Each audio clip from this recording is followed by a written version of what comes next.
I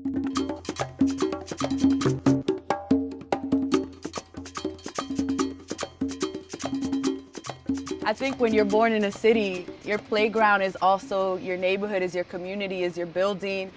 So much of our neighborhood was captured in these few blocks. Everything we needed was here. This building is where my best friend lives. We used to stand on our fire escapes and like wave to each other or talk on the phone.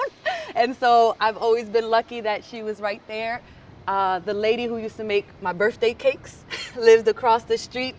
It's exciting to be back. It's exciting to be on top of the world, right? Because this is my world, and to be able to share it with you all.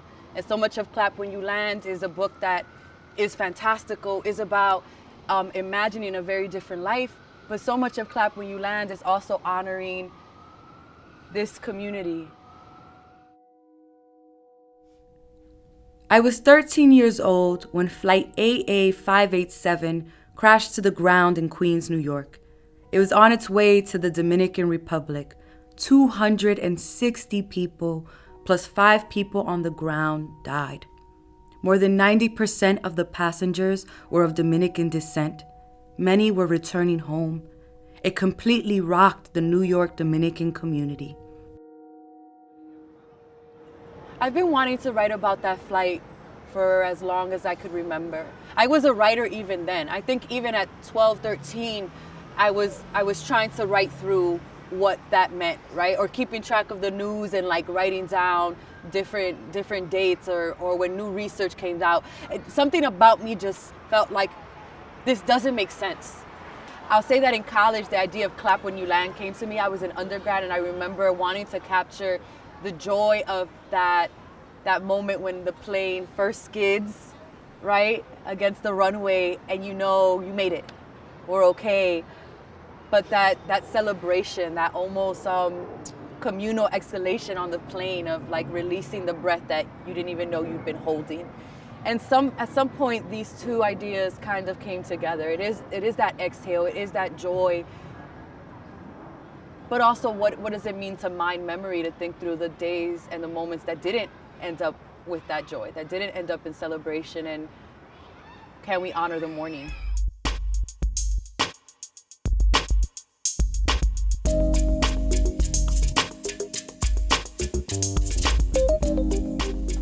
All right, y'all. This right here, this is me. Y'all ready? Welcome to my house. This is where I grew up. This is my dad. Hey, Pop. ¿Cómo tú estás? Bien, bien. My mom. 41 years. 41 years in this same apartment where me and my siblings were raised and where my parents still live. This is me after my first poetry slam, where I made the team and both my brothers came. You see all our high school graduation pictures. Cuando yo tenía 20 años. She wants you to know this is when she was 20 years old. She's popping. I love pictures, you could tell. This is a picture day picture. Oh.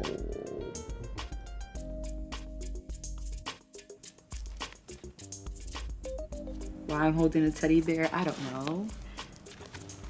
Gotti, who's my best friend, who Gotti Dalvin, the Poet X, is named after her. And then this picture is me with my cousins, and this is the first summer that I went to DR by myself. I went when I was 6 months old, so I was really young.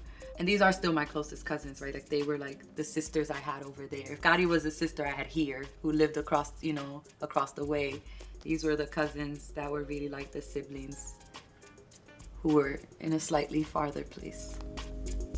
The world only pays attention to you when you're a vacation destination. And the moment that all of a sudden you remind them we are actual humans with dreams and lives and deaths that need to impact the larger scope of how you see us, it's like, oh, well, we only cared about the palm trees, right? We only cared about the surfboarding. And so I think that Clap When You Land was trying to think about like, how do you view places that are just your playground?